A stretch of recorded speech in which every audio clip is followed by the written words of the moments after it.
주일날 예배 제목이 뭐예요? 이혼 정서와 천국. 여러분 이게 조합이 된다는 거예요. 조합이 됩니까 안 됩니까 이게? 이혼 정서와 천국. 처음에는 이렇게 해서 이혼과 천국. 근데 의미는 되기는 되더라고요. 땅과 이혼해야 천국에 들어간다. 이렇게 막 끼 맞추면 좀 되기는 되겠더라고요. 근데 이혼 정서와 천국이 어떻게 조합이 되느냐 아마 물으실 수 있는데, 우리가 오늘 본문을 보시면 바리새인들이 질문한 것은 이혼에 관한 문제를 예수님께 질문합니다. 근데 예수님은 결론은 뭐로 내려요? 천국으로 결론을 예수님께서 내리고 계신단 말이죠. 그래서 19장 12절 보면 결국 천국 얘기를 해요. 천국에 스스로 된 고자도 있다. 그러니까 이혼에 대한 질문에 예수님은 결론이 뭐로 내려진다고요? 천국으로 결론 내려져요. 자, 그러면 오늘 우리가 살아갈 때에 결혼을 왜 하죠? 내가 행복하려고 결혼을 해요. 그런데 결혼해보니까 행복 안 해요. 그럼 어떻게 하면 됩니까? 이혼하는 거죠. 왜 이혼해요?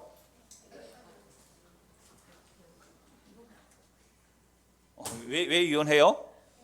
이혼한 사람에게 한번 물어보죠. 뭐 행복하려고 이혼한 거예요. 그럼 이혼해보니까 행복해요. 그래서 다시 또 재혼을 한번 해보는 겁니다. 그럼 어때요?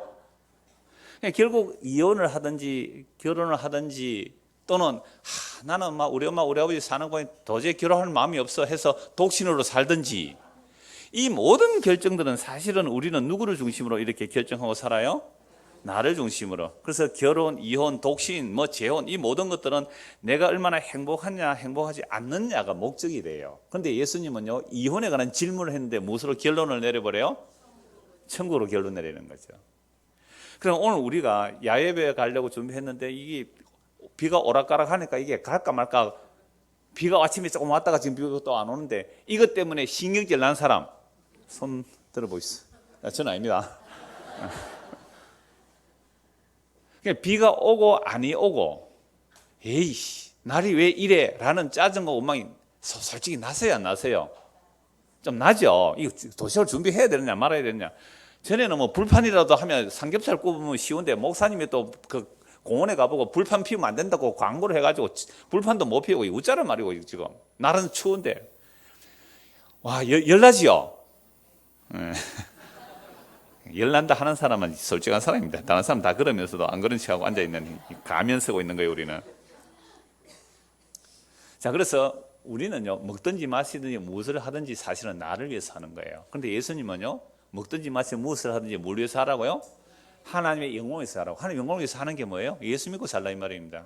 비가 오면 비가 오는 대로 예수 믿으면 되고, 바람 불면 바람 부는 대로 예수 믿으면 되고, 결혼을 하면 결혼한 대로 예수 믿으면 되고, 이혼하면 이혼한 대로 예수 믿으면 되고, 이상한 말입니다만은 독신이 되면 독신을 하는 대로 예수 믿고 살면 되는 것이, 이거 하나님의 영광이에요. 목사님 내가 교회를 어떻게 할까요? 취직을 어떻게 할까요? 예수 믿으세요. 예수 믿는 것이 하나님의 일이에요. 예수 믿는 거 하나님의 영광이에요.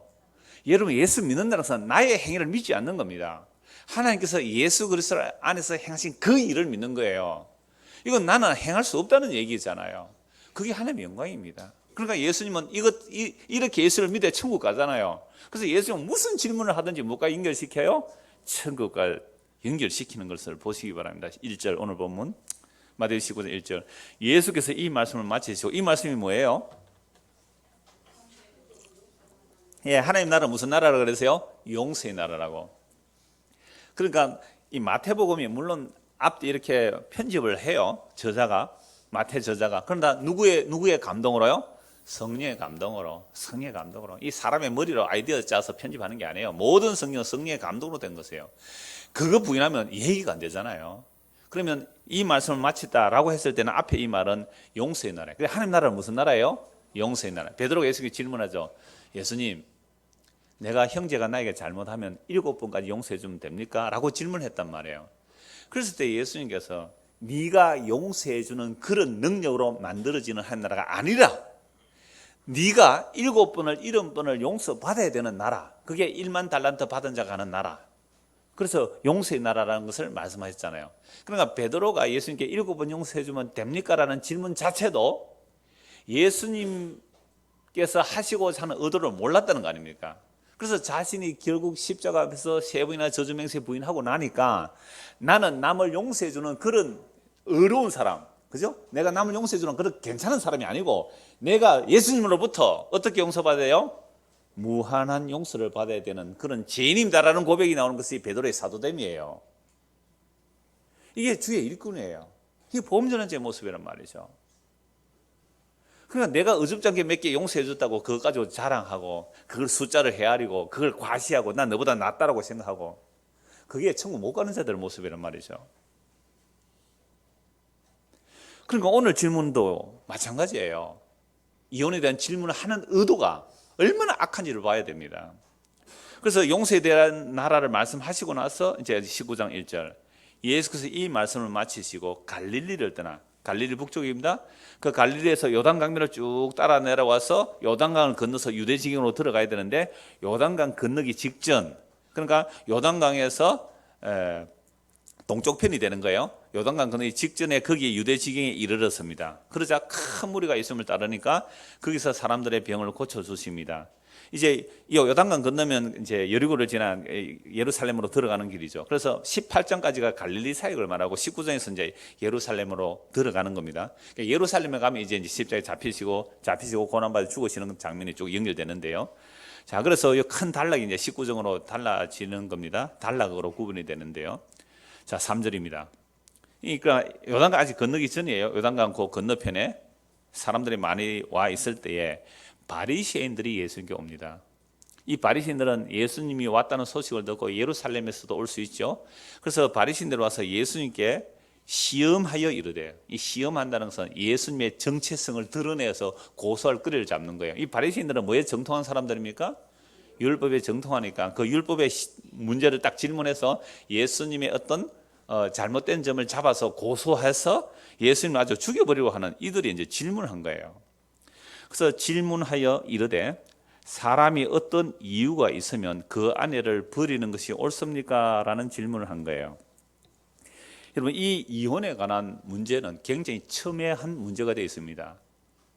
그러니까 좀 이따가 구역을 다 찾아보겠습니다만은 그러니까 어떤 이유가 있으면 이 사람들은요 지금 이미 예수님을 시험하기 위해서 질문하잖아요. 그래서 사람이 어떤 이유가 있으면 그 아내를 버리는 것이 옳습니까? 이혼하는 것이 옳습니까? 라는 질문을 했단 말이에요. 이 당시에 이혼할 수 있다고 규정된 여러 가지 규제들이 있습니다. 자, 그런데 이 당시에 모세법의 해석이 두 사람의 큰 차이가 나는데 힐렐 학파가 있고 샤마이 학파가 있어요. 제가 가끔씩 예를 말씀드리는데 힐렐 학파는 좀 자유로운 그 율법주의자예요. 샤마이 학파는 좀 엄격한 그런 학파예요. 근데 힐렐 학파는 여러 가지 이혼의 사례들을 많이 언급을 합니다. 그런데 샤마이 학파는요, 음행한 연고 외에는 이혼할 수 없다 이렇게 율법을 해석을 해요. 그러면 이 힐렐 학파, 샤마이 학파가 충돌되겠죠. 그러니까 어떤 사람은 이혼 외에 음행한 연고 외에는 이혼할 수 없다라는 파가 있을 거고, 아니야 어떤 이런 경우에는 이혼할 수 있어라는 파가 있을 거예요. 그래서 여러분 세례요한이 왜 옥에 갇혔습니까?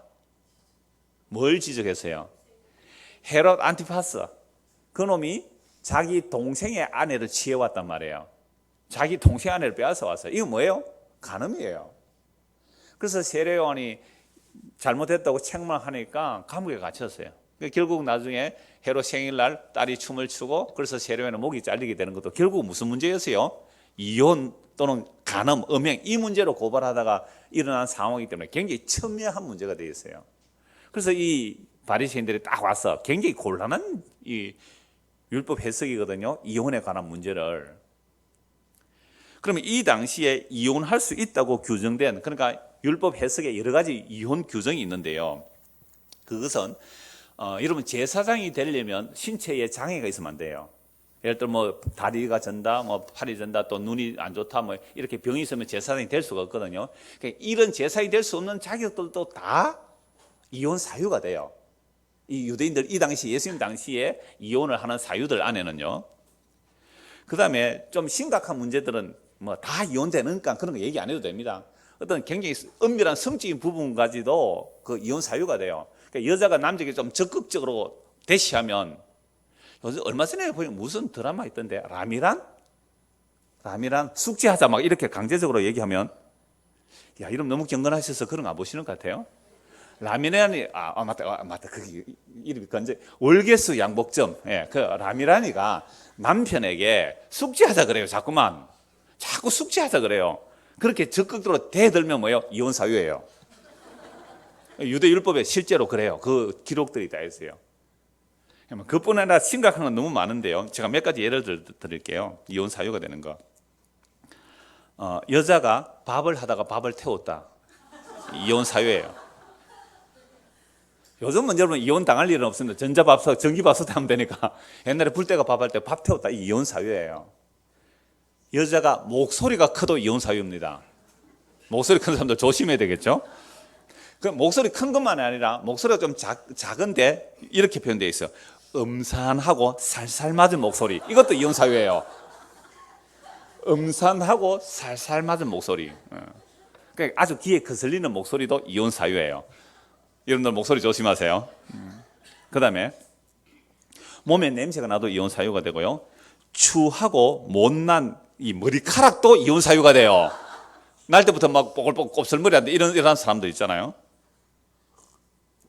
참 희한하죠. 그런데 이혼은 남자만이 선언할 수 있어요. 여자는 할 수가 없어요. 그래서 남자가 여자에게 이혼할 때 딱 세 문장만 말하면 이혼이 되어버립니다. 나는 더 이상 네 남편이 아니다. 나는 네게서 갈라진다. 너는 내게서 떠나라. 끝이에요. 그럼 여자는요? 나가야 돼요. 여러분 유대사회 살고 싶지 않아요, 남자들? 이때 대답하면 안 됩니다. 집에 가서 곤란한 일을 당하니까. 자, 이런 상황은 예수님 너무너무 잘 아세요. 그래서 이러한 복잡한 문제들이 있으니까 바리새인들이 예수님께 뭐라고 물어요? 여자 사람이 어떤 아내와 살다가 그 아내를 어떤 이유가 있어서 버리는 것이 옳습니까? 라는 질문을 딱 했단 말이에요. 4절. 예수께서 대답하여 이르시되 사람을 지으시니가 본래 그들을 남자와 여자로 지으시고 말씀하시기를 그러므로 사람이 그 부모를 떠나서 아내에게 합하여 그 둘이 한 몸이 될지니라 하신 것을 읽지 못하였느냐. 그런즉 이제 둘이 아니요 한 몸이니 그러므로 하나님이 짝지어 주신 것을 사람이 나누지 못할지니라 하시니. 자, 예수님께 바리새인들이 질문한 것은 모세율법으로 사실 질문을 한 거예요. 그런데 예수님은 답변은 뭐로 답변해요? 창세기 1장 2장에 나오는 하나님이 처음 사람을 만드실 때 얘기를 하는 거예요. 그러면 모세율법은 타락 이후에 주어진 것이고요. 예수님께서 말씀하시는 건 타락 이전에 주어진 말씀이죠. 그죠? 창세기 1장 2장, 창세기 3장에서 타락하니까. 창세기 1장 2장에서 예수님께서 하나님께서 처음 사람을 만들 때 남자와 여자를 만드시고 남자 옆구리에서 갈비뼈를 취하고 이제 너희 둘이 원래는 한 몸이었으니까 부모를 떠나 한 몸을 이루라. 이건 나중에 에베소를 찾아보겠습니다만은 무슨 비밀이에요? 그리스도와 교회의 비밀이에요. 그리스도의 교회의 비밀. 예수님의 옆구리에서 신부가 나오듯이 예수 그리스도의 그 찔린 창을 생각할 수 있잖아요. 예수님의 희생으로 교회된 신부 우리가 만들어지는 얘기를 이미 그림자로 보여준 겁니다. 그래서 타락하기 이전에 창세기의 이 말씀, 남자와 여자가 한 몸이 되면 하나님이 짝지어 준 것을 누가 못 나눈다고요? 사람이 나눌 수 없다. 이 말씀을 예수님께서 대답하신 거예요. 그러니까 이미 예수님은 타락 이전에 원래 하나님께서 아담과 하와 사람이 하나 돼서 사람이 나눌 수 없다는 이 말씀을 질문하는 사람들에게 해버림을 통하여 유대인들을 또 고발해요. 여러분 유대인들은 적어도 모세 오경 정도는 외울 정도예요. 모세 오경 정도는 외울 정도라니까요. 어려서부터 모세 오경을 그냥 외우다시피 하고 사는 사람들이에요. 그러면 창세기 1장 2장의 말씀을 알까요? 모를까요? 압니다. 그러니까 창세기 1장 2장을 너무너무 잘 알아요. 이 모세 오경이 이스라엘 백성들에게는 삶의 근간이며 율법의 근간이 되는 거예요. 그래서 창세기 1장 2절에 너무너무 정확한 말씀, 처음부터 나오는 이 부부의 이혼 문제, 나눌 수 없는 문제를 말씀하고 있는데도 불구하고 이들이 이혼을 했다는 이유는 모세 율법을 악용한 거예요. 그래서 당장 묻습니다. 7절 보십시오. 여짜오되 그러면 어찌하여? 요 대답 기다린 거예요. 그러면 어찌하여 모세는 이혼 정서를 주서 버리라 명하였습니까? 라고 질문하는 거예요. 모세율법에 이런 내용이 있거든요. 그럼 예수님께서 그들의 질문 의도를 아시고 제가 잠깐 배경을 설명했잖아요. 이 유대사회는 정말 그렇게 여자를 버렸어요. 마음에 안 들면 얼마든지 이혼 정서 줘서 내쫓아 보냈단 말이에요. 밥 태워도 내쫓아 보냈다. 목소리 커도 내쫓아 보냈단 말이에요. 그런 상황을 예수님이 아시는 거죠. 그래 알면서 창세기 1장 2장으로 답을 해버리니까 이들이요 성경 박사들입니다. 다 외운단 말이야. 그러면 모세가 이혼정서 내줘서 내 보내라 한 것을 어찌 됩니까? 당신 모세율법을 안 따르는 사람이군요. 공격한 거예요. 무시무시해요. 사람들이요 악함이 얼마나 어마어마한지. 자 7절 보십시오. 여짜오되 그러면 어찌하여 모세는 이혼정서를 주어서 버리라 명하셨나이까? 요 근거가 신명기 24장에 나옵니다. 그 기억 신명기 24장인데 구역 한번 찾아봐야 됩니다. 신명기 24장을 보십시오.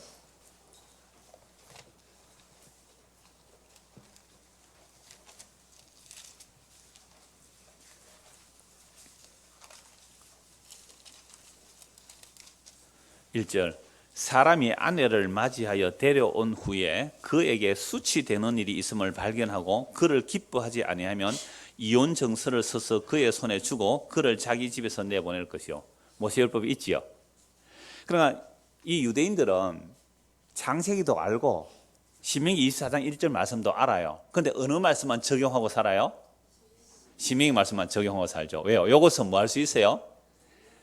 여러분 남자가 여자하고 결혼해서 살다 보면 뭐 여자도 물론 남자가 마음에 안 드는 것이 있을 수 있고 남자가 여자 마음에 안 들 수도 있어요. 그런데 요 법을 딱 이용하면 뭐 할 수 있어요? 이용을 할 수 있잖아요.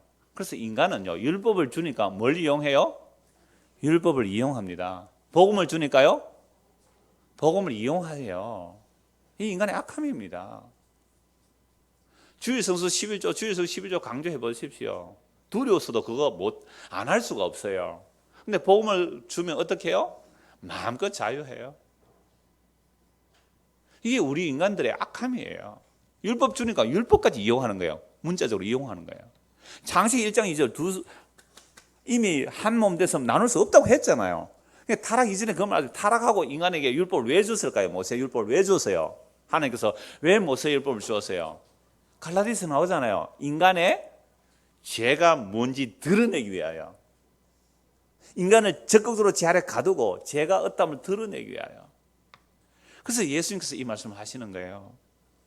그래서 2절 4절에도 내용이 있어요. 뭐 음행한 연고 외에 뭐 내보내지 말라 쭉 말씀이 나와요. 2절 한번 보죠. 24장 찾은 김에 2절부터 보죠.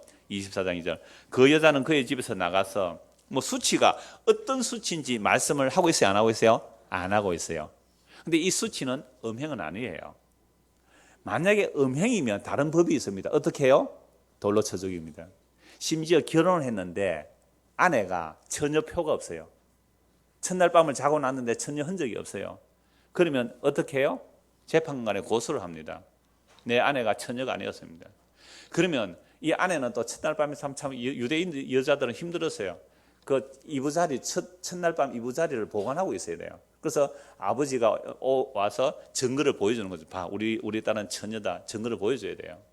그러면 남편이 여자를 쫓아내기 위해서 무고했다면 남편이 벌을 받아요. 그리고 그 여자를 버리지를 못해요. 의무를 져야 되는 거예요. 그런데 만약에 그게 사실로 드러났다. 그러면 아버지 집에 있을 때 이 처녀가 그러니까 이미 처녀를 잃었다. 그러면요 돌에 쳐 죽여야 됩니다. 그러니까 이런 수치는 아니다 이 말이죠. 이 수치가 뭔지는 몰라요. 성경에서 말 안 해놨기 때문에. 이미 음행을 했거나 처녀를 상실하고 결혼을 했다면 이건 이미 율법에 의하면 어떻게 해요? 돌에 쳐 맞아 죽는 거예요. 그러니까 이런 율법은 아니에요. 이 수치가 뭔지를 몰라요. 그런데 남편이 살다 보면 정말 아내하고 살기 싫어서 그러니까 온갖 핑계를 다 대고 밥 태웠다고 쫓아내고 목소리 크다고 쫓아내버리잖아요. 그렇게 이혼당해 나가면 고대 사회는 여자 혼자 살기 너무너무 힘들어요. 그래서 이걸 약자보호법으로 약자보호법으로 해석하기도 해요. 이혼을 당해서 나와서 이혼 정서가 있으면 다른데 재혼을 할 수가 있어요. 근데 이혼 정서가 없으면 이혼이 안 됐기 때문에 뭘 못해요? 재혼을 못해요. 우리나라 법도 그래요. 우리가 만약 어떤 남자하고 이혼을 했는데 다른 그 이혼 서류 정리가 이혼 정서 서류가 정리가 안 되고 다른 사람하고 결혼하면 불법이에요. 그게 중혼이 되는 겁니다. 그러니까 율법에서도 이렇게 다 세세한 규례들이 다 있어요. 그래서 이 수치가 뭔지를 모르니까 유대인들이 살면서 아내가 마음에 안 드니까 어떻게 하고 싶어요? 이혼을 하고 싶으니까 신명기 24장 1절 수치되는 거. 그리고 여자가 남편한테 우리나라도 뭐가 있어요? 칠거지약이 있잖아요. 칠거지약. 그런 것처럼 이러한 법을 정해서 마구마구 이혼을 했단 말이에요. 그래서 2절 그 여자는 그의 집에서 나가서 다른 여자의 아내가 되려니와 그의 둘째 남편도 그를 미워하여 이혼 정서를 써서 그의 손에 주고 그를 자기 집에 내보냈거나 또는 그를 아내로 맞이한 둘째 남편이 죽었다 하자. 그 여자는 이미 몸을 더럽혀서인즉 그를 내보낸 전 남편이 그를 다시 아내로 맞이하지 말지니 이 일은 여호와 앞에 가정한 것이라. 너는 내 하나님 여호와께서 네게 기업으로 주시는 땅을 범죄하게 하지 말지니라. 자, 시민 21절 배경이 이래요. 자, 이 수치스러운이 뭔지 이제 구체적인 설명을 하지는 않아요. 그런데 유대인들은 이 율법을 이용해서 그냥 자기가 마음대로 아내를 쫓아내는 겁니다. 이혼정서 줘서 8절 보십시오. 오늘 본문 8절 마태복음 19장 8절 예수께서 이르시되 모세가 너희 마음에 뭐 때문에요? 완악함 때문에 아내 버림을 허락하였지만 본래는 그렇지 않다는 거예요. 본래 그렇지 않다는 게 무슨 말씀이에요? 창세기 1장 2장에 그 말씀이에요. 아내 둘이가 한 몸이면 안 버려진다, 하나다, 이걸 얘기하는죠. 본래는 그렇지 않다는 겁니다. 그러니까 너희의 악함 때문에 모세가 그 법을 허락했다 이 말이죠. 그럼 악함 때문이라는 것은 무슨 얘기예요? 남자가 여자하고 결혼해서, 여러분 유대사에서 결혼은요 당사자 연애에서 결혼하는 게 아닙니다. 부모가 야 너 아들 우리 아들 딸 결혼시키자 그러면 끝나요. 부모가 얘기해버리면 무조건 시집 가야 돼요. 우리도 옛날에 그랬죠. 혹시 그렇게 시집 가신 분 계세요? 옛날에 그랬다면 우리 딸 너 딸 결혼시키자 그럼 끝나요. 이건 뭐 첫날, 그러니까 첫날 밤에 남편 얼굴 보고 첫날 밤에 아내 얼굴 보는, 결혼식장에서 아내 남편 얼굴 보고 결혼하는 사람 실제로 우리 부모 세대일 때 많이 있었어요. 결혼해서 가보니까 뭐 뒤에 혹이 하나 있고 막 이렇더라고 그러더라고요. 그러면 어떻게 살 마음이 없겠죠. 그럼 쫓아내야 돼요. 어떻게 쫓아내요? 신명기 24장 1절을 가지고 너는 이렇기 때문에 나가 하고 쫓아낸단 말이에요. 그래서 예수님께서 하신 말씀이 모세가 너희 마음에 완악함 때문에 아내 버림을 허락했지만 본래는 그런 것이 아니라라고 말씀하셨습니다. 그래서 이 말씀은 이미 우리 마태복음 5장에서 보았습니다. 마태복음 5장에 보면 이 음행한 연고 없이 이혼하면 안 된다. 그러면 그 여자로 음행하게 하고 너도 음행하는 거다. 이 말씀을 이미 마태복음 5장에서 하셨습니다. 자, 그 다음에 9절 내가 너에게 말하노니 누구든지 음행한 이유 외에 아내를 버리고 다른 데 장가 드는 자는 뭐예요? 간음함이라. 그러니까 이 악함을 위해서 허락한 것이다. 이 악함이라는 것은 남편이 아내와 결혼했는데 아내가 너무 마음에 안 들 수 있잖아요. 그래서 아내를 몰래 폭행할 수 있잖아요. 그죠? 몰래 폭행할 수 있잖아요. 그렇게 괴롭힘을 당할 바에야 차라리 뭐 하는 게 좋아요? 이혼하면 되는데, 근데 음행한 연고 위에는 이혼 못하니까, 그죠? 음행한 연고 위에는 이혼 못하니까 수치스러운 이 말을 모세가 어떻게 해요? 넣어주었다는 거예요. 왜? 너희의 악함을 인하여. 너희의 악함을 인하여. 이것은 또 다른 말로 악함을 드러내기 위하여. 보세요. 악함 때문에 여자 약자를 보호하기 위해서 이혼정서 줘서 내보내면 재혼을 할 수도 있고 여자가 보호가 되는 거예요. 그런데 이혼정서를 안 주고 괴롭힐 수 있잖아요. 이게 얼마나 악해요. 그러니까 악함 때문에 이혼정서 허락한 것도 되고, 이 모세율법 중에서 헬라어 원어를 직역하면 너희의 악함을 드러내기 위해서 이 법을 주었다는 것도 돼요. 이게 아주 복음적이에요. 그래서 요 24장 1절 요 말씀 한 절 가지고 지 마음에 안 든다고 아까 얘기했죠. 밥 태웠다고 쫓아보내버리고 이혼정서 보내고 그렇게 한단 말이에요. 목소리 커다 내보내고 말이죠. 야, 이러면 우리 살아남겠어요? 여자분들 유대 사회로 돌아갈래요? 안 가고 싶죠? 그러니까 이러한 상황이었단 말이죠.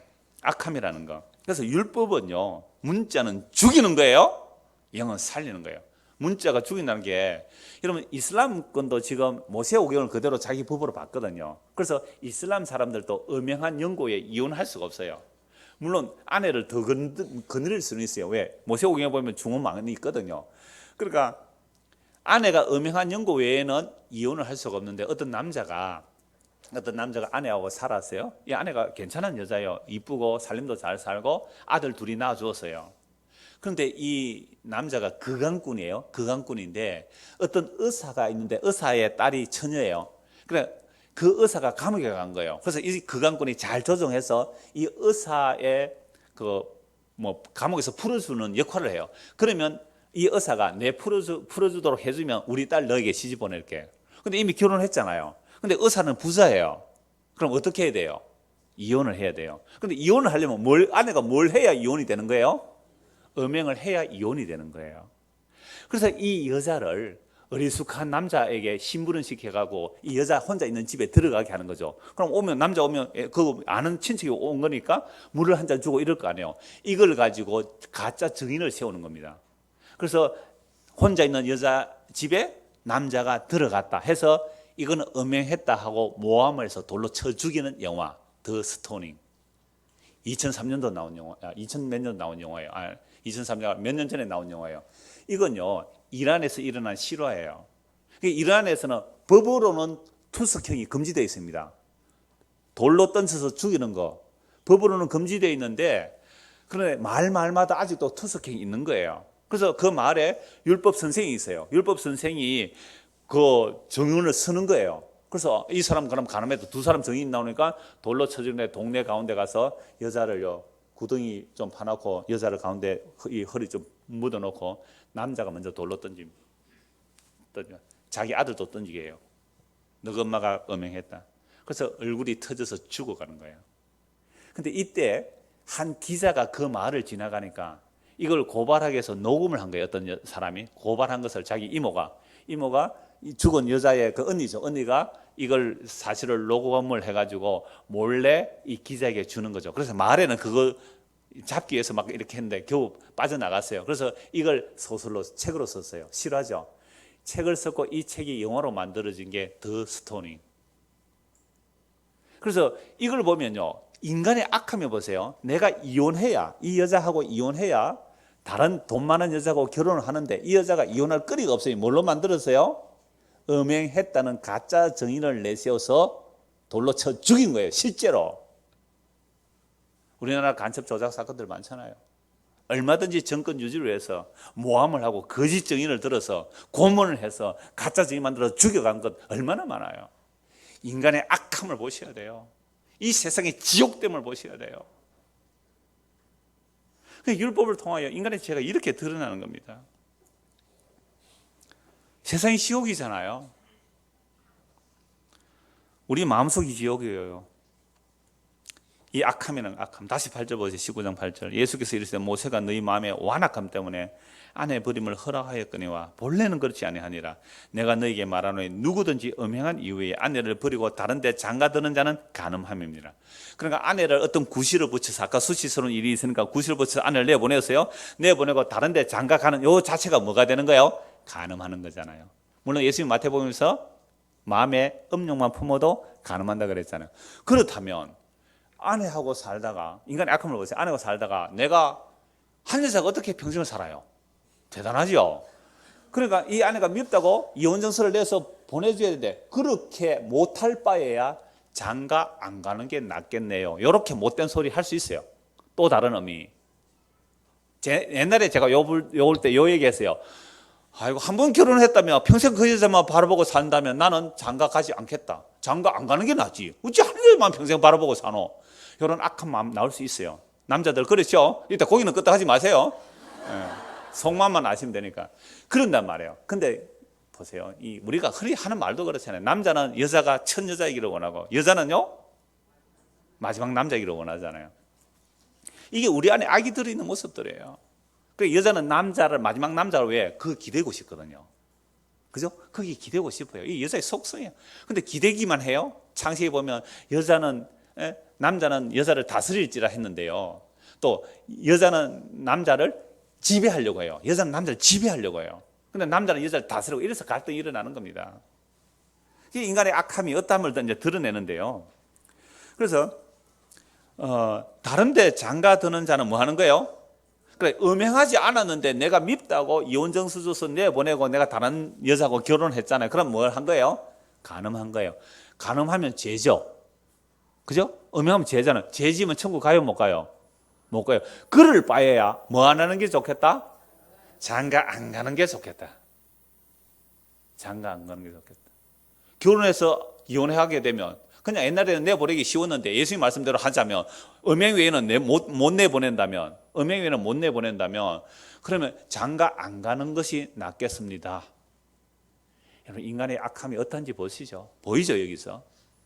천국 가야 되는데, 그러니까 결혼 안 하고 천국 가는 게 좋습니까? 결혼해가 아내하고 밉다고 이혼서 서수가 내가 음행하게 되어버리면 천국 못 가는 그게 좋습니까?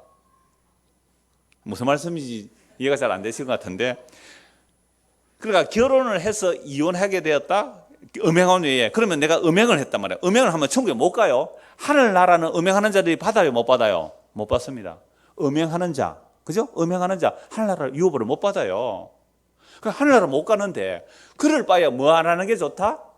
차라리 장가 안 가는 게 좋지 않겠느냐 라는 질문을 누가 해요? 제자들이 합니다. 처음 질문은요, 바리새인들이 예수님께 이혼의 문제를 딱 질문하니까 바리새인들 입이 막혀버렸어요. 여러분, 예수님이 말씀을 다 아는 분이 아니고 예수님은 말씀을 주신 분이에요. 말씀 그 자체예요. 그러니까 예수님께 누가 질문해서 함부로 올무를 씌울 수 있어요. 그럼 할 말이 없어 물러가 버렸어요, 바리새인들은. 그 말씀을 바리새인과 예수님이 말씀하고 있는 중에 제자들이 듣고 있다가 제자들이 고민이 된 거예요. 어이구, 그러면 우리도 제자들도 뭐 샤마이 합파가 있을 수 있고 힐레 합파가 있을 수 있잖아요. 그러면 자기도 살다가 마음에 안 들면 뭐 해요? 이혼할 수도 있을 텐데, 그러면 예수님 장가 안 가는 게 좋겠네요. 하나님 나라 들어가려면.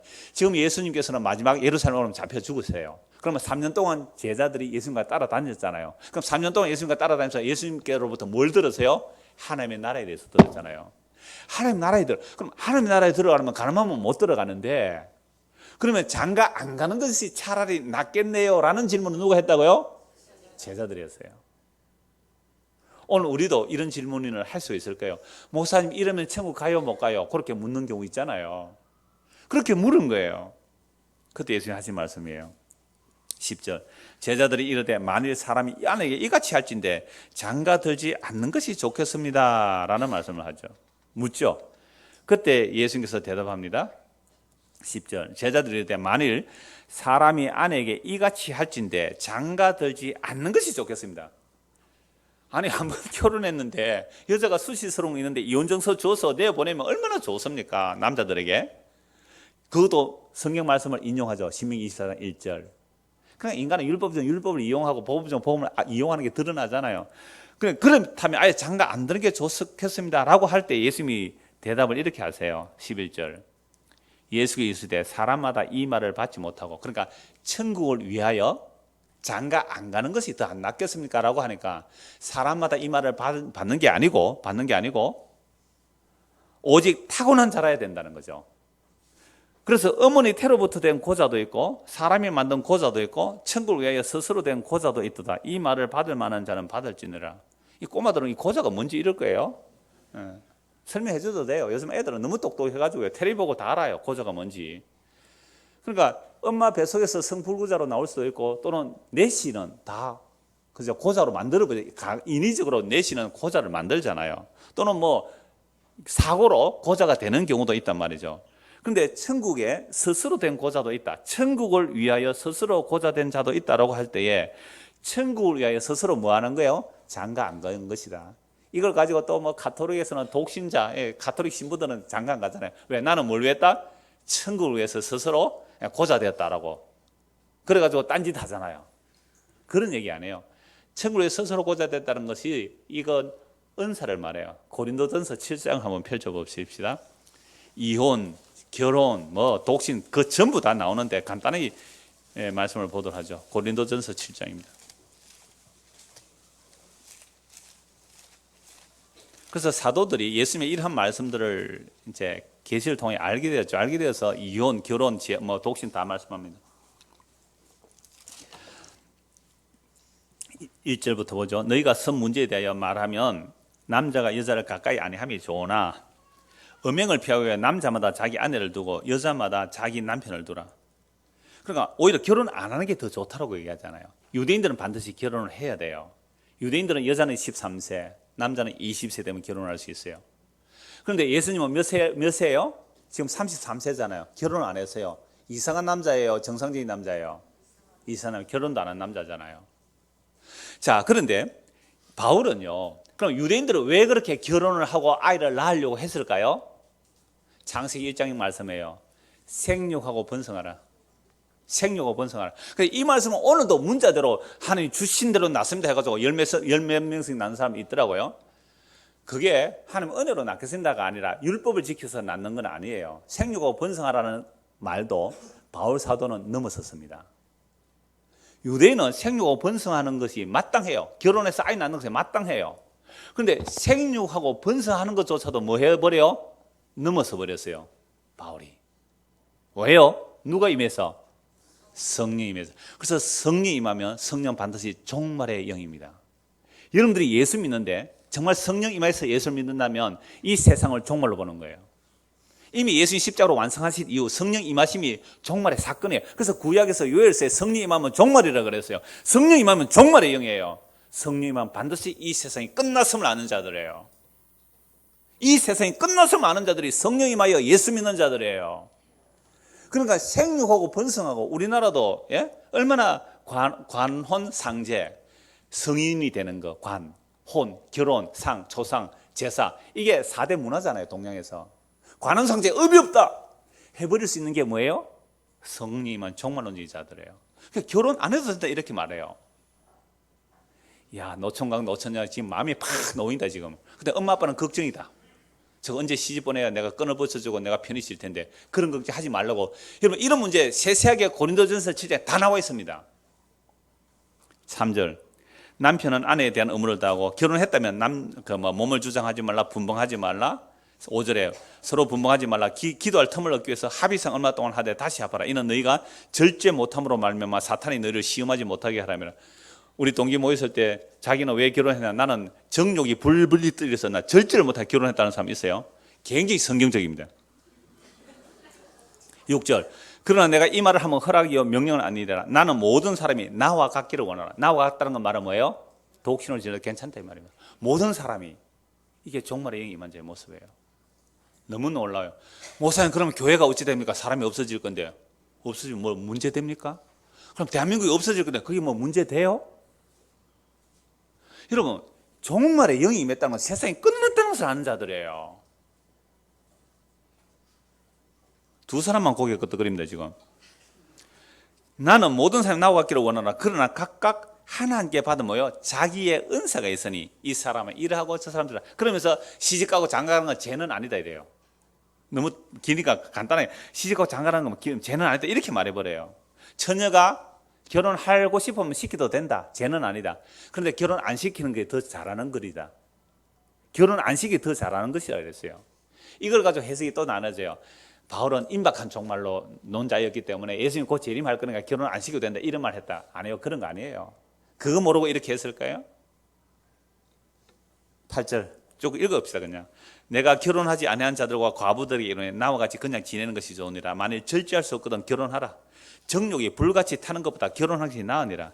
결혼한 자들에게 내가 명하노니 명하는 자는 내가 아니오 주시라. 여자는 남편에서 갈라서지 말고 만일 갈라졌으면 그대로 지내든지 다시 그 남편과 화합하든지 하라. 이것 때문에 고생한 사람 있죠. 남편도 아내를 버리지 말라. 그 나머지 사람들에게 내게 말하노니 이는 주의 명령이 아니라 만일 어떤 형제에게 믿지 아니하는 아내가 있어 남편과 함께 살기를 좋아하거든 그를 버리지 말라. 그 어떤 형제에게 아내가 예수를 안 믿어요. 그래서 아내가 그래도 나는 당신이 좋아요 하면 버리지는 말아라. 버리지 말아라. 어떤 여자에게 믿지 않는 남편이 있어요. 그런데 예수 믿지는 않아요. 예수 믿는 게 싫어요. 그런데 당신 같이 살고 싶어 하면 뭐예요? 버리지는 말아라. 자, 14절 믿지 않는 남편이 아내로 말미암아 거룩하게 되고 믿지 않는 아내가 남편으로 말미암아 거룩하게 되나니 그렇지 아니하면 너희 자녀도 깨끗하지 못하니라. 그러나 이제 거룩하니라.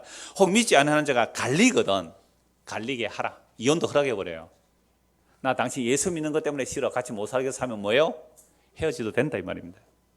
자매나 형제나 자매 이런 일에 구애될 것이 없느니라. 그러나 어떻게 헤어지라? 화평 가운데. 화평 가운데. 이 원수야 이 마귀야 하지 말고 조용하게 당신 뭐 좋은 대로 하세요. 그렇게 이혼해도 된다. 아내 된 자야 네가 남편을 구원할지 어찌 알 수 있으며 남편 된 네가 네 아내를 구원할지 어찌 알 수 있느냐. 오직 주께서 각 사람에 나눠주신 대로 은사대로 하라 말이죠. 하나님이 각 사람을 부르신 그대로 행하라. 내가 모든 교회에서 이와 같이 명하노라. 할례자로 부르심을 받았느냐? 무할례자 되지 말고 무할례자로 부르심을 받았느냐? 할례 받지 말라. 할례 받는 것도 아무것도 아니고 할례 받지 않는 것도 아무것도 아니고 오직 하나님의 계명을 지키기 따르면 이 하나님의 계명이 뭐겠어요? 또 율법 지키라는 말 아니잖아요. 이미 율법을 넘어버렸는데 예수 믿으라 이 말입니다. 각 사람은 부르심을 받은 그 부르심에 그대로 지내라. 네가 종으로 있을 때에 부르심을 받았냐? 염려하지 말라. 그러나 네가 자유롭게 될 수 있거든 그것을 이용하라. 1. 각주 한번 보세요. 또는 자유할 수 있어도 그대로 지내라. 저는 이 고린도전서 옛날 말씀드릴 때 이미 말씀드렸는데 너무 놀랐어요. 우리가 종은, 이 당시 종은 노예예요. 여러분 이번 구역 공부도 그런 내용 나오겠죠. 이 당시 종은 노예거든요. 그럼 노예인데 노예로 있어도 괜찮다.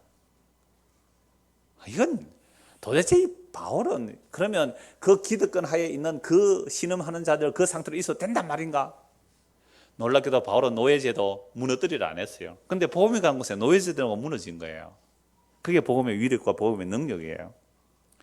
그래서 종으로 있을 때 그냥 있어도 된다는 거죠. 주 안에서 부르심을 받은 자는 종이라도 주께 속한 자유자고 그와 같이 자유로 있을 때 부르심을 받은 자는 그리스도의 종이니라. 너희는 값으로 사신 것이 되었으니 사람들의 종이 되지 말라. 형제들아 너희는 각각 부르심을 받은 그대로 하나님과 함께 하라. 그러니까 처녀와 과부에 대해서 쭉 말씀이 나옵니다. 처녀가 시집 가려면 가도 된다. 뭐 쟤는 아니다. 안 가니 더 낫지 않느냐. 과부 절제가 안 되거든. 재혼해도 된다라는 얘기를 하는 거죠. 35절 보십시오. 내가 이것을 말하면 너희의 유익을 위하며 너희에게 뭐요? 올무를 노래함이 아니니 오직 너희로 하여금 이치에 합당하여 흐트러짐 없이 뭐요? 주를 섬기. 그러니까 이혼할까요? 결혼할까요? 독신으로 살까요? 아까 예수님의 목적이 뭐로 연결돼요? 하나님의 나라와 연결되죠. 바울이 지금 뭐와 연결해요? 하나님의 나라와 연결해요. 그러니까 우리가 이혼 문제, 결혼 문제, 독신 문제, 자녀 문제 이야기를 할 때 성도가 모였다면 거기서 뭐로 연결돼야 돼요? 하나님의 나라로. 하나님의 나라로. 그래서 제가 종종 말씀드리잖아요. 여러분 이혼했더라도 부부가 우리 교회 다니다 이혼할 수 있잖아요. 이혼했더라도 같이 교회 나와보세요. 그게 믿음이라 그랬잖아요. 그래서 이러한 쭉 제도를 바울 사도가 한 이유가 있는데 그게 29절입니다. 29절에서 31절 보십시오. 형제들아 내가 이 말을 하노니 그 때가 단축하여진 걸. 무슨 때가 단축하여졌어요? 구원의 때. 구원의 때가 단축하여진 거로. 어제보다 오늘 하루 빨라졌잖아요. 이후부터 안에 있는 자들은 없는 자같이 하며 우는 자들은 울지 않는 자같이 하며. 여러분 지난 한 주간 왜 울었습니까? 뭐 때문에 울었습니까? 세상 지 뜻대로 안 됐다고 그러죠. 그게 얼마나 자기 중심으로 되어 있는 거예요. 우는 자들은 울지 않는 자들 같이 하며 기쁜 자들은 뭐 때문에 기뻤습니까? 세상에 뭐 조그만 거 수입 주어졌다고 기뻤어요? 그런 것들로 기뻐하지 말란 말이에요. 매매하는 자들은 없는 자같이 하며 세상 물건을 쓰는 자들은 다 쓰지 못하는 자같이 하라. 이 세상의 외형은 지나감이라.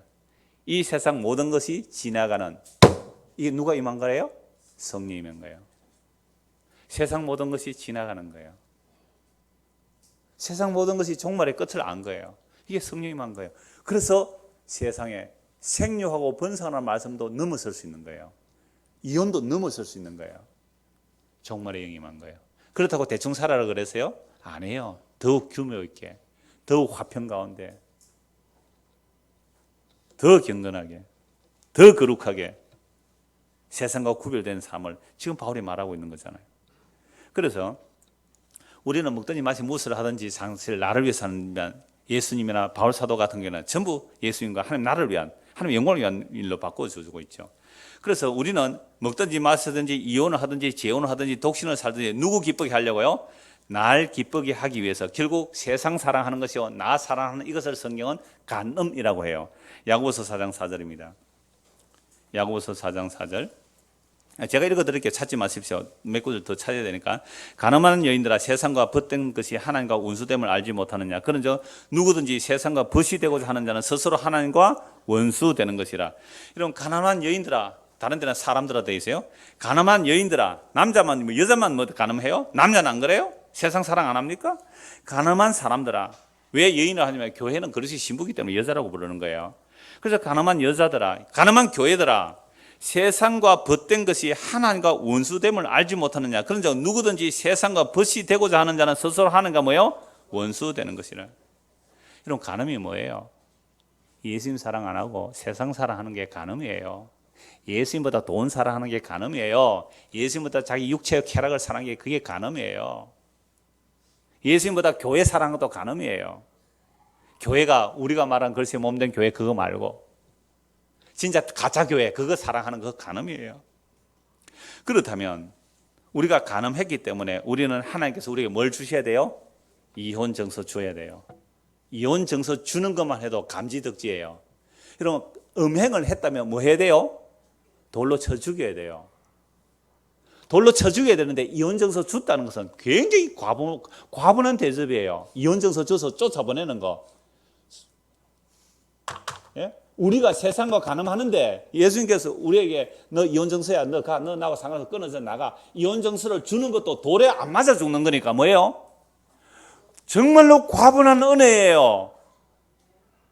이혼 증서 줘서 쫓겨나가도. 그런데 이혼 증서를 안 주시더라고요. 하나님 자기 백성에게. 이사야 50장입니다. 이사야 50장. 그 창문 한 두 개만 열어주십시오. 그 이쪽 쪽에 환기가 되도록. 이사야 50장. 오늘 오후 예배 없으니까 시간 좀 길게 하겠습니다. 이사야 50장 1절 보십시오. 같이 한번 읽겠습니다. 나 여호와가 이같이 말하노라. 내가 너희의 의미를 내보낸 이혼 증서가 어디 있느냐? 내가 어느 체주에게 너희를 팔았느냐? 보라, 너희는 너희의 제약으로 말미암아 팔렸고 너희의 의미는 너희의 배역함으로 말미암아 내 보냄을 받았느니라. 여러분, 이스라엘 백성들이 하나님께 이혼 증서 받았어요? 안 받았어요? 안 받았다는 거예요. 이혼 증서가 어디 있느냐 이 말입니다. 내가 어느 체주에 너희를 팔아버리냐, 빚으로 내가 너희를 팔았고 이혼 증서 줬느냐는 거죠. 하나님이 남편이에요. 이스라엘이 아내예요. 그런데 하나님께서 이스라엘 보고 이혼 증서 내가 너희에게 줬느냐? 어느 체주에 내가 팔았느냐? 아니다 이 말이에요. 너희는 너희 죄 때문에 스스로 팔려갔다는 겁니다. 너희는 스스로 팔려갔다는, 너희는 스스로 간음하고 너희는 스스로 음행하고 나를 떠나갔다는 거죠. 그래서 이게 뭐냐면 이스라엘 백성들이요, 얼마나 하나님 앞에 음행하고 간음하는지 나중에 에스겔서 한번 더 찾아보겠습니다만은, 그래서 북이스라엘은 어디에 망해요? 아수르에 망하고 남유다는 바벨론을 망해요. 그게 하나님께서 이혼 증서 줘서 망한 거예요? 아니에요. 그들이 스스로 떠나간 거예요. 신랑 싫다고 스스로 떠나간 거예요. 스스로 바람피고 도망간 거예요. 스스로. 이게 죄예요, 죄. 나 하나님 간섭 싫어요. 남편 싫다고 바람피러 간 거예요, 이스라엘 백성들이. 그런데요, 하나님께서 이 이스라엘 백성들 뭐라고 하시는지 한번 보세요. 54장, 이사야 54장 4절입니다. 두려워하지 말라. 네가 수치를 당하지 아니하리라. 놀라지 말라. 네가 부끄러움을 보지 아니하리라. 네가 네 젊었을 때의 수치를 잊겠고 과부 때의 치욕을 다시 기억함이 없으리니.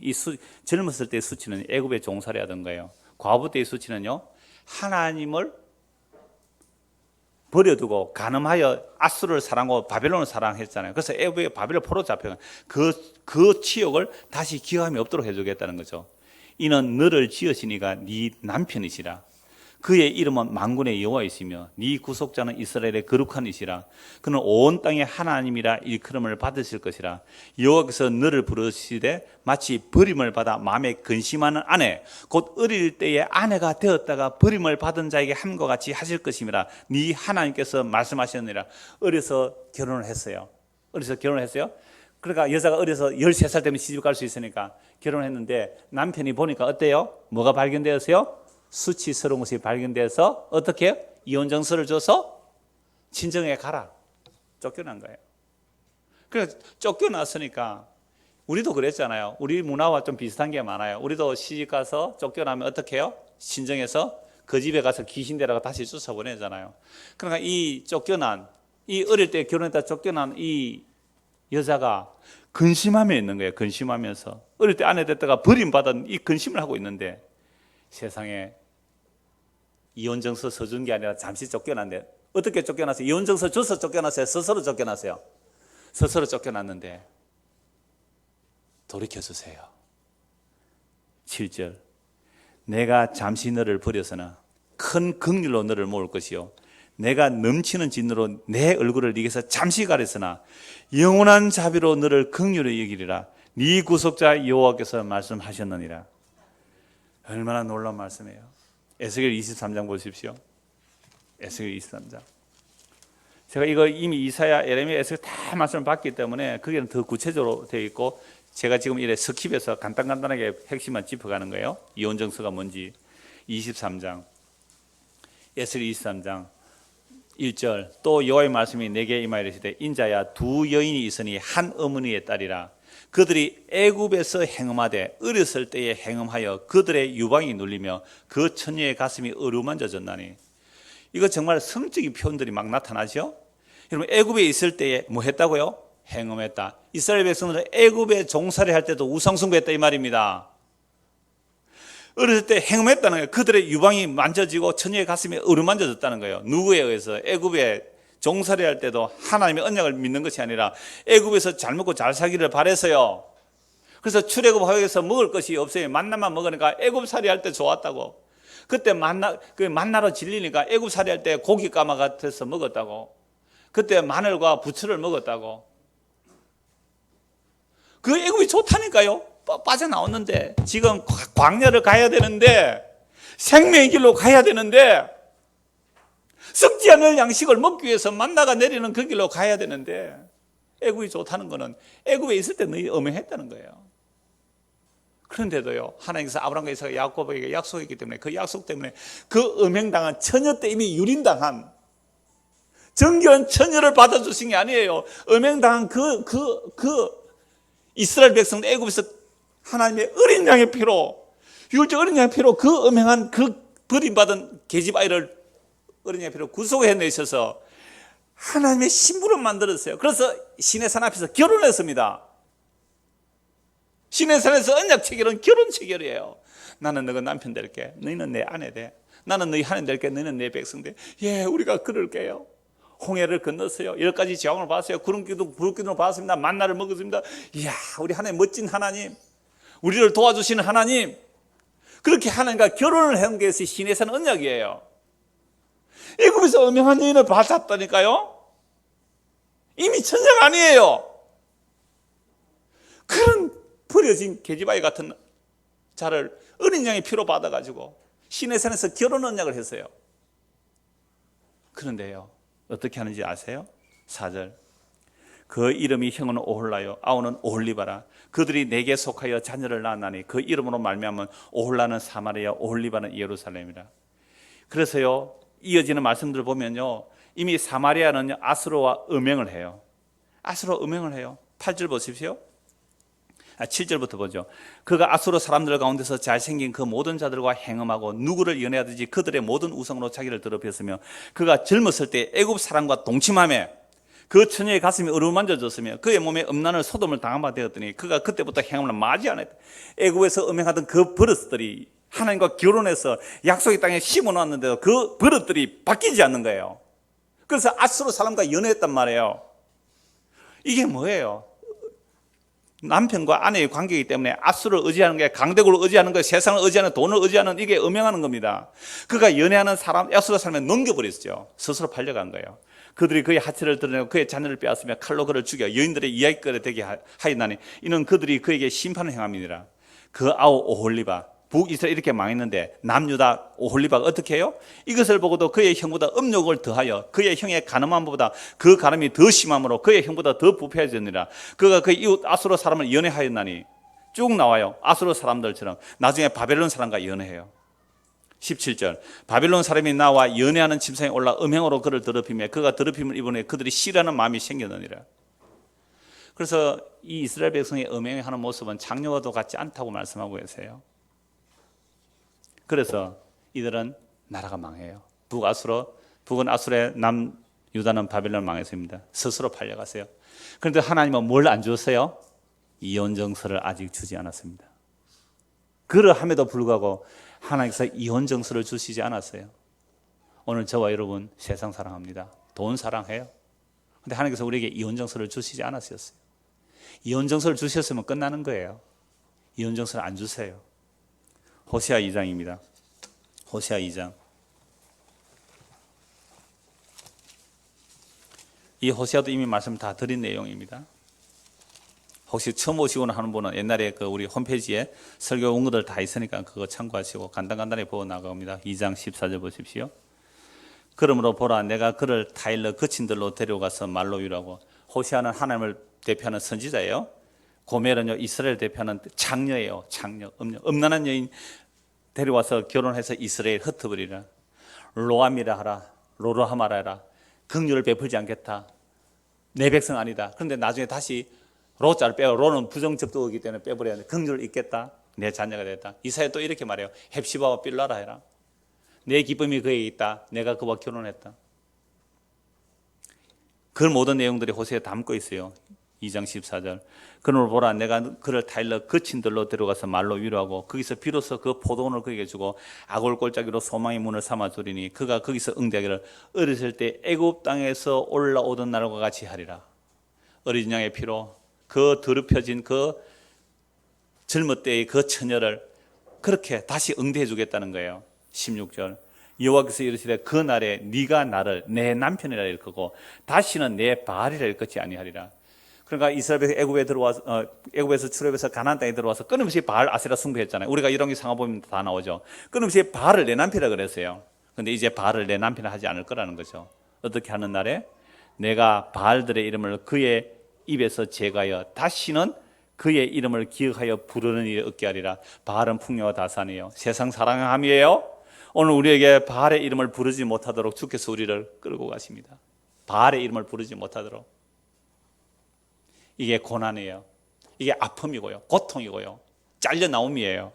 이게 거룩입니다. 내가 사랑하는 세상 사랑하도록 그냥 내버려 두셨다면 우리는 어디로 가는 길이라고요? 지옥으로 가는 길이잖아요. 18절. 그 날에는 내가 그들을 위하여 들짐승과 공중의 새와 땅의 곤충과 더불어 언약을 맺으며 하나님의 언약이 회복되면 다른 우주 만물도 다 질서가 회복된다는 말이죠. 또 이 땅에서 활과 칼을 끄어서 전쟁을 없이 하고 그들로 평안히 눕게 하리라. 19절 20절 같이 읽읍시다. 내가 네게 장가들어 영원히 살되 공의와 정의와 은총과 긍휼의 이금으로 네게 장가들며 진실함으로 네게 장가들리니 네가 여호와를 알리라. 보십시오. 이혼정서를 받아 마땅한 이들에게 이혼정서 끝까지 주지 아니하시고 스스로 팔려 바벨론의 아수르로 멸망한 그들을 다시 구속하여 내시는 것이 내가 어릴 때 네와 언약했기 때문에 유월절 어린 양의 피로 너와 언약했기 때문에 비록 네가 나의 아내의 역할을 하지 못하고 바람을 피웠을지라도 내가 네 언약이 아닌 내 언약을 기억하여 유월절 어린 양의 피에 그 어릴 때 맺은 그 언약을 기억하여 네가 장녀일지라도 나는 너를 다시 나의 거룩하고 깨끗한 점도 없는 신부로 맞이하겠노라. 그리할 때에 그때서야 비로소 네가 나를 여호와인 줄 알리라. 그때서야 비록 네가 나를 언약을 하시고 언약을 신실하게 이루시는 여호와 하는 줄 알리라. 이게 오늘 마태복음 19장에 이혼 정서와 결혼에 대한 말씀을 이렇게 하시는 거예요. 이 모든 내용이 다 압축되어 있는 거예요. 그래서 예수님께서 이미 타락하기 이전에 너와 나는 한 몸이다. 내 뼈 중에 뼈요 살 중에 살이다. 이 일을 이루시기 위해 예수님 하신 일이 뭐예요? 십자가. 그 십자가에서 십자가 지기를 이미 자기 살을 주고 피를 주는 유월절 만찬을 말씀하시고 십자가에서 다 이루었다 하셨잖아요. 그래서 그리스도의 십자가 다 이루시고 그 성령 우리에게 부어주시니까 비로소 나는 이혼당에 마땅한 이미 수백 번 수천 번 이혼 정서받아 멸망받아 마땅한 그런 장녀였음을 비로소 알게 되는 거예요. 그래서 예수님께서 에베소 5장에서 남자와 여자의 결혼을 그리스도와 교회의 비밀이라고 했어요. 남편은 그리스도요, 신부는 교회라고. 그래서 교회를 위해 자기 피를 값주고 흘리신 그 그리스도와 교회의 비밀을 위해서 남자 여자 결혼을 해라 그랬어요. 우리의 결혼이 목적이 아니에요. 우리의 결혼을 통하여 원래 하나님께서 의도하신 그리스도와 교회의 비밀을 배우는 것이 결혼이란 말이에요. 이건 너무너무 말씀 많이 들었어요. 그래서 이렇게 신부된 자들은요, 하나님께서 어떻게 하실까요? 요한계시록 마지막 말씀 보겠습니다. 요한계시록 19장 7절. 우리는 이혼당해도 마땅합니다. 애굽에서부터 우리는 이미 처녀 때에 처녀성을 다 잃었습니다. 우상숭배했습니다. 음행했습니다. 시내산에서 하나님과 결혼 언약을 맺었지만 그거 다 어겼어요. 그래서 아수르와 연애했고 바빌론과 연애했습니다. 강대국 연애했습니다. 세상 사랑했습니다. 바알 숭배했습니다. 돈 사랑했습니다. 육신의 정욕과 안목의 정욕과 이생의 자랑에 다 빠져들어갔습니다. 전부 다 우리는 이혼당에 마땅합니다. 이혼 정서만 받아도 어딥니까? 안 죽이고 곱게 내보내는 건데요. 그런데요, 이혼 정서를 끝까지 주지 않으셨어요. 자기 언약에 신실하셔서 예수 그리스도의 십자가의 피가 얼마나 대단한지 드러내기 위하여, 유월절 어린이의 피의 능력이 얼마나 대단한지 드러내기 위해서 이혼 정서를 자기 백성에게 끝까지 주지 않으셨어요. 그리고 십자가로 우리를 불러내셨습니다. 우리가 받아야 할 그 버림받음을 예수님께서 십자가로 대신 받으신 거예요. 우리가 버림받아야 할 그 저주를 예수님이 십자가에 대신 저주 받으신 거예요. 우리가 쫓겨나서 우리는 그냥 저주받아 살아야 될 그 삶에서 그 저주를 예수님이 대신 담당한 것이 십자가예요. 그래서 그 십자가의 껍데기는 심판이지만 그 안에는 자기 백성을 향한 용서요, 사랑이요, 긍휼입니다. 무한한 용서와 무한한 긍휼이에요. 놀랍게도 그 예수의 십자가 안에 들어오면 깨끗하대요. 천혈해요. 신불해요. 점도 흠도 없는